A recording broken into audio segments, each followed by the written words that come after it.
السلام علیکم میرے بہت محترم ناظرین.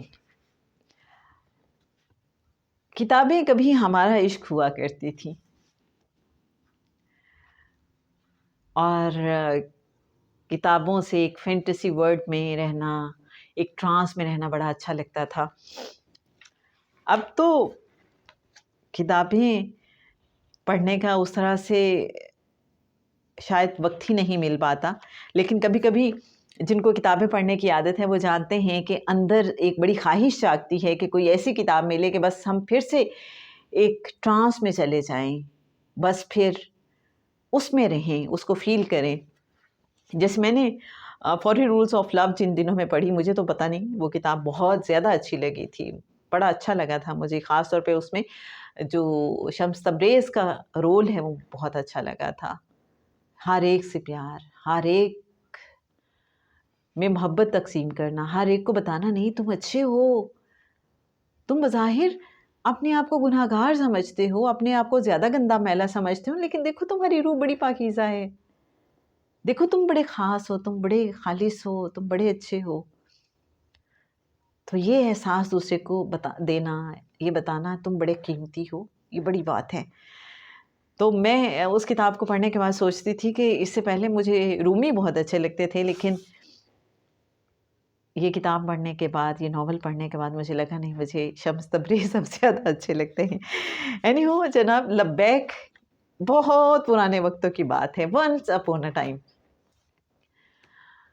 تب یہ کتاب پڑھی اور بہت اچھی لگی تھی. میں سمجھتی ہوں کہ وہ جو اللہ کے ساتھ ایک کنیکشن ڈیولپ کرنے میں رول پلے کیا، وہ لبیک نے بھی کیا. ممتاز مفتی کا جو اسلوب ہے، شاید میرے جیسے جو گناہ گار سے عام سے بندے ہوتے ہیں انہیں وہ اپیل کرتا ہے، جو کہتے ہیں دیکھو ہمیں پلیز کچھ مارجن دے دو، کٹہرے میں کھڑا مت کرو، ہم اتنے زیادہ اچھے نیک نہیں ہیں، ہم جیسے بھی ہیں پلیز قبول کر لو، ہمارا اللہ کے ساتھ اپنا ایک رشتہ ہے، ہمیں اللہ سے باتیں کرنے دو، ہے نا؟ ایسا ہی ہے. تو آپ نے بھی ایکسپیرینس کیا ہوگا. تو مجھے لبیک بڑی اچھی لگی تھی. تو کل ایسی ایک فرینڈ کی طرح بیٹھی ہوئی تھی اور جناب لبیک میرے سامنے آ گئی. اگرچہ یہ ٹائٹل کچھ ڈیفرنٹ ہے، لیکن لے جی، وہ پرانا عشق جو کتابوں والا تھا وہ جاگ اٹھا، اور میں نے وہیں پہ بیٹھے بیٹھے اس میں سے کچھ پیجز پلٹے اور میں نے پڑھا، اور میرا دل چاہا نہیں جی یہ تو میں نے آپ کے ساتھ ضرور شیئر کرنا ہے. حضوری، صرف حضوری. اب بیک گراؤنڈ کچھ یہ ہے کہ ممتاز مفتی بیٹھے ہوئے حرم میں، بیت اللہ میں، اور وہاں جو ان کی فیلنگ ہے ذرا وہ شیئر کرتی ہوں آپ کے ساتھ.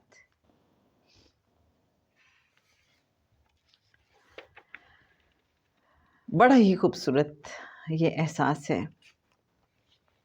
کہتے ہیں کہ اگلے روز حرم میں بیٹھے ہوئے میں نے گرد و پیش کا جائزہ لیا. کئی زائر تسبیح کے منقوں کے ساتھ مصروف تھے. میں نے محسوس کیا جیسے وہ محبوب کی موجودگی میں بیٹھ کر اسے پیار بھرے خط لکھ رہے ہوں. ایک طرف ایک شخص دوسرے کو اپنے سفر کا حال سنا رہا تھا، دوسری طرف نظم و ضبط کا ایک شیدائی طواف کی بد نظمی پر لیکچر پلا رہا تھا، اور زبردستی ارد گرد کے لوگوں کی توجہ اپنی جانب مبذول کر رہا تھا. کوئی بات ہے یہ کہ عورتیں اور مرد مل کر طواف کریں، ایک دوسرے سے ٹکرائیں؟ جناب، طواف گاہ کے درمیان ایک چھوٹی سی دیوار کھڑی کی جا سکتی تھی تاکہ اس کے 2 حصے ہو جائیں، ایک عورتوں کے لیے، ایک مردوں کے لیے. کیوں صاحب، میں کیا غلط کہتا ہوں؟ یہ دھکم پیل دیکھ رہے ہیں آپ؟ لا حول ولا قوت. وہ دیکھو، وہ عورتوں کا گروہ. ارے ارے ارے، دیکھو تو مرد زائرین نے ان پر یورش کر دی ہے. نا صاحب، یہ منظر غیر اسلامی ہے. کیوں صاحب، میں کیا غلط کہتا ہوں؟ اس نے میری طرف دیکھ کر ہاتھ چلا کر کہا. میرا جی چاہا کہ اٹھ کر کھڑا ہو جاؤں اور گلا پھاڑ کر چلاؤں، یہاں سب تفصیلات غیر اہم ہیں، صرف حضوری، صرف حضوری. دفتن میں نے محسوس کیا کہ میں خود بھی غیر حاضر تھا، حاضر ہو کر بھی غیر حاضر تھا. تسبیح کے شیدائی نے منکوں کا پردہ قائم کر رکھا تھا، نظم و نسق کے دیوانے نے پردے کی اوٹ کھڑی کر رکھی تھی، اور میں نے حاضری کی تلقین کو غیر حاضری کا بہانہ بنا رکھا تھا۔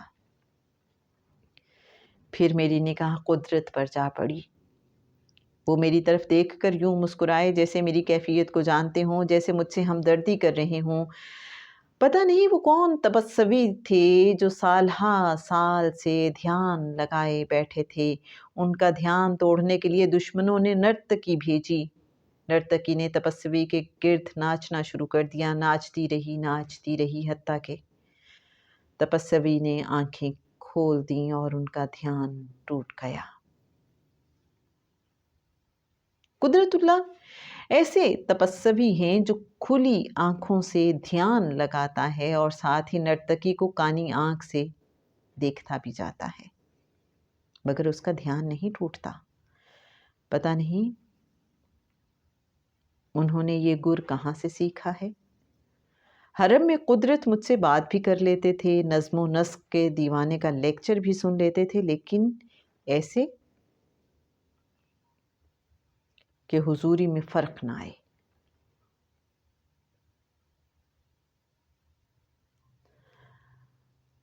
تو جناب آج کے لیے بس اتنا ہی۔